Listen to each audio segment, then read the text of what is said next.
विष्णुस्तुति लोकाभिरामं रणरङ्गधीरं राजीवनेत्रं रघुवंशनाथं कारुण्यरूपं करुणाकरन्तं श्रीरामचन्द्रं चरणं प्रपद्ये।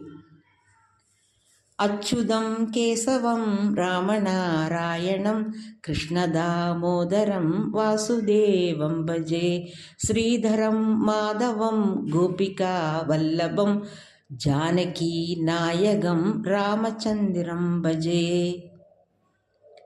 श्रीराम राम रामेति रमे रामे मनोरमे सहस्रनाम तत्तुल्यं रामनाम वरानने। श्रीराम राम रामेति रमे रामे मनोरमे सहस्रनाम तत्तुल्यं रामनाम वरानने। श्रीराम राम रामेति रमे रामे मनोरमे सहस्रनाम तत्तुल्यं रामनाम वरानने. சேனலை சப்ஸ்கிரைப் செய்து பாருங்கள்.